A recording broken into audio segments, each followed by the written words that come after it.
नमस्कार शेतकरी मित्रांनो, आज नवीन एका व्हिडिओमध्ये गोपाल तंत्रज्ञानाच्या आपल्या सर्वांचं मनापासून स्वागत। खरं तर आपला हा गोपाल तंत्रज्ञानाचा नवीन YouTube प्लॅटफॉर्म चालू झाला, त्याचं कारण होतं की शेतकऱ्यांच्या अडचणी सगळ्या सोडवायच्या आणि शेतकऱ्यांना प्रत्येक प्रश्नाचं करेक्ट उत्तर सायंटिफिक मेथडने देऊन पशुपालन व्यवसाय कसा समृद्ध करता येईल याच्याकडे लक्ष देणं।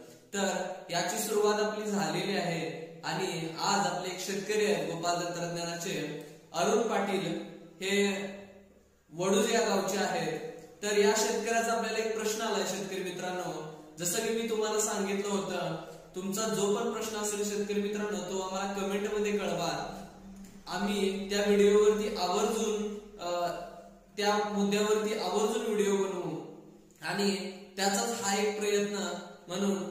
तर त्यांचा प्रश्न असा आहे की जनावरांची जी कास आहे त्याची वाढ कशी करायची, किंवा त्यांचा दुसरा प्रश्न हा होता की जर जनावराला कास कमी असेल तर जनावर दूध कमी देतं का।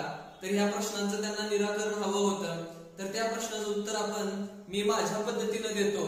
शेतकरी मित्रांनो, खरं तर सांगायला गेलं तर आपला गाय पालन व्यवसाय करत असताना गाय पालनामधला पहिला महत्वाचा मुद्दा असतो तो म्हणजे जनावरांचं शरीर।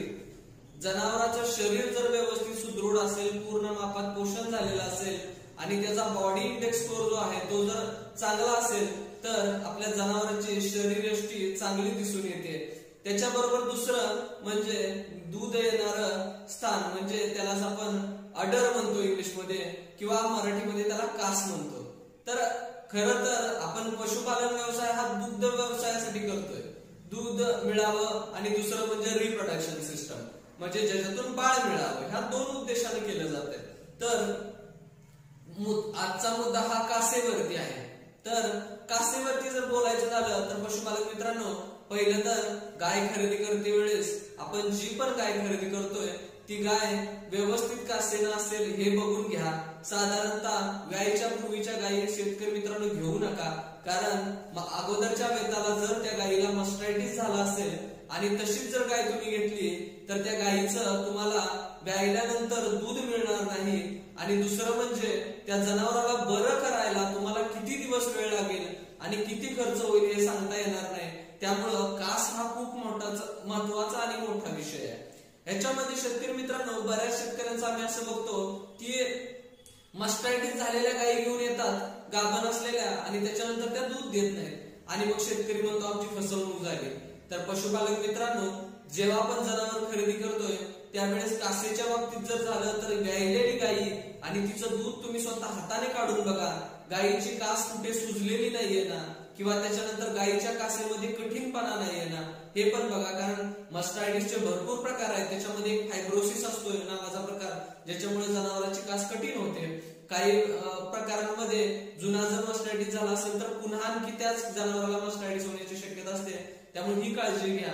राहिला प्रश्न कासेचा, तर पशुपालक मित्रांनो, कासेसाठी साधारणतः आपले नॉर्मली ट्रॅडिशनल पद्धतीने जे पशुपालन करणारे शेतकरी आहेत आणि डॉक्टर सांगतात की व्हिटॅमिन एच ची बाटली आणून पाजा म्हणून, व्हिटॅमिन्स त्याला म्हणतात, व्हिटॅमिन एच ची बाटली आणून पाजा, ज्याच्यामुळे कास मोठी होते। परंतु शेतकरी मित्रांनो, मी असा सल्ला तुम्हाला देणार नाही, कारण त्याचं कारण तुम्हाला सांगतो। गायी पालन करत असणारा प्रत्येक शेतकऱ्याने ही गोष्ट लक्षात घेणं गरजेचं आहे की तुम्ही ज्या वेळेस 1 लिटर दूध जनावरांकडून घेता त्यावेळेस तुम्हाला साधारणतः 35 रुपये दर असेल तर तुमचे दुधाच्या 1 लिटर मागे 7 ते 8 रुपये तुम्हाला फायदा शिल्लक राहतो। आणि ज्या परिस्थितीमध्ये दुधाचे दर खाली आले असतील अशा परिस्थितीमध्ये पशुपालन व्यवसाय परवडणं मुश्किल होतं। मग पशुपालक मित्रांनो, तुम्ही जी व्हिटॅमिन एच ची बाटली आणून पाजताय त्या बाटलीची किंमत 1250 रुपये आहे आणि साधारणतः तुम्हाला 1 ते 1.5 लिटर ते व्हिटॅमिन एच पाजावं लागतं आणि त्याच्यातून तुम्हाला साधारणतः 1500 ते 1600 रुपयाचा खर्च होतो। पशुपालक मित्रांनो, एका जनावरावरती कास वाढीसाठी 1500 ते 1600 रुपये खर्च करणं मला योग्य वाटत नाही। याच्यासाठी आपण दुसऱ्या होमिओपॅथिक मार्गाने सुद्धा जाऊ शकतो।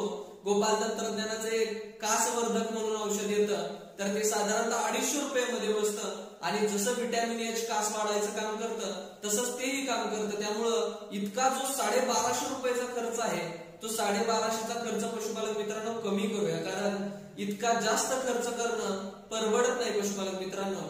कारण साधारणतः 7 रुपये लिटर मागं म्हटलं तर 1600 रुपये म्हणजे तुम्ही साधारणतः एक 20 ते 200 लिटर दुधाचे पैसे तुम्ही फक्त कासवाडीवरती खर्च करताय. ही गोष्ट पशुपालक मित्रांनो बारकाईने लक्षात घेण्याची गोष्ट आहे. त्यामुळं व्हिटॅमिन ए सारखा प्रकार तुम्ही वापरू नका. कमी खर्चामध्ये जर तुम्हाला कास व्यवस्थापन करता येत असेल तर ते करा. त्याच्यानंतर पशुपालक मित्रांनो अजून एक गोष्ट तुम्हाला सांगतो मी. बऱ्याच शेतकऱ्यांचा असा समज असतो की कास मोठी असेल तर दूध जास्त. तर पशुपालक मित्रांनो अशी गोष्ट नाहीये. हा कास मोठी आणि कास लहान हा प्रकार हा जनावरांच्या जेनेटिक्सवर डिपेंड करतो.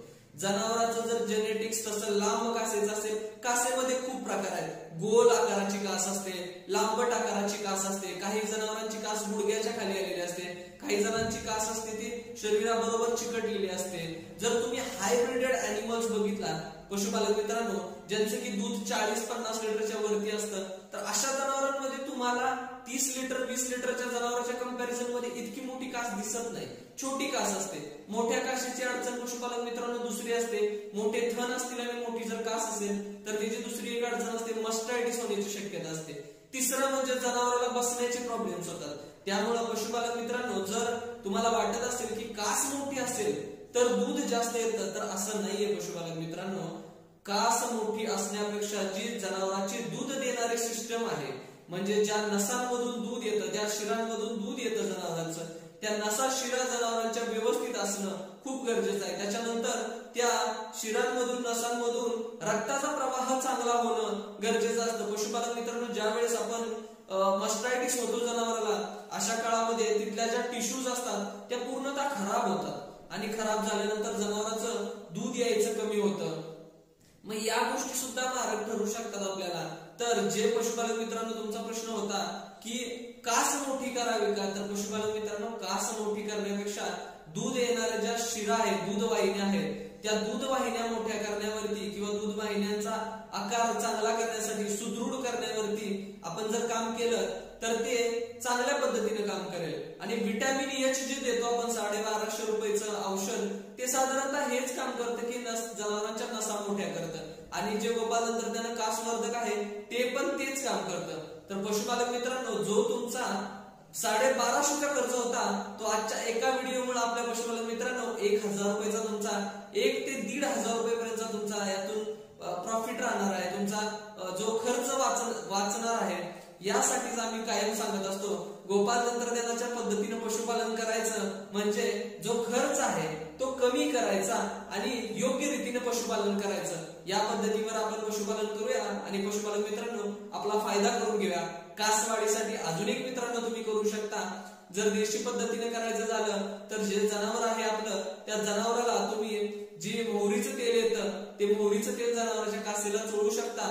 त्याच्यामुळे दुसरा एक फायदा होईल, माशा मच्छर त्याच्यावरती बसणार नाही. आणि तिसरा फायदा होईल, मस्टायटिस सुद्धा कमी येईल. पशुपालक मित्रांनो ही माझी तुमच्याकडे सर्वांना सल्ला असेल. आम्हाला प्रश्न विचारल्याबद्दल आमच्या शेतकऱ्याचं आभार. असेच तुम्हीही पशुपालक मित्रांनो विचारत राहावा आणि प्रत्येक प्रश्नाचं उत्तर मिळवून शेतकरी कसा सुजाण होईल हा आमचा अट्टहास आहे. जसा खर्च वाढतोय पशुपालक मित्रांनो तसं गोपाल तंत्रज्ञानाचं ध्येय आहे की पशुपालनातील उत्पादन खर्च कमी करणं आणि या गोष्टीवर कायम आम्ही अटल राहू आणि तुमच्यासोबत हेच काम आपल्याला चांगल्या प्रकारे कसं करता येईल यावरती लक्ष देऊ. पशुपालक मित्रांनो सर्वांना एक आनंदाची गोष्ट सांगायची म्हणजे काहीच दिवसामध्ये आपण लाईव्हच्या माध्यमातून पशुपालक मित्रांजवळ सगळ्यांना जी काही माहिती आपली लपून राहिलेली आहे की जी शेतकऱ्यांना माहित नसते ती माहिती मी माझ्या माध्यमातून तुमच्यापर्यंत पोहोचवणार आहे. तर आपल्या गोपाल तंत्रज्ञानाच्या युट्यूब चॅनलला लाईक करा, शेअर करा आणि शेतकरी मित्रांनो तुम्ही सबस्क्राईब करत नाही तर आवर्जून सबस्क्राईब करा. कारण आम्ही जेव्हा पण लाईव्ह येऊ आणि माहिती तुम्हाला प्रोव्हाइड करू त्यावेळेस तुम्हाला ती माहिती तुमच्यापर्यंत पोहोचेल आणि तुम्ही सुद्धा आमच्या गोपाल तंत्रज्ञानाच्या बाकीच्या शेतकऱ्यांप्रमाणे एक सुजाण दुग्ध उत्पादक शेतकरी म्हणून नावाजले जाल आणि आमचा हाच अट्टहास आम्ही कायम ठेवू आणि तुमच्या भेटीला नित्य रूपाने येत जाऊ. धन्यवाद.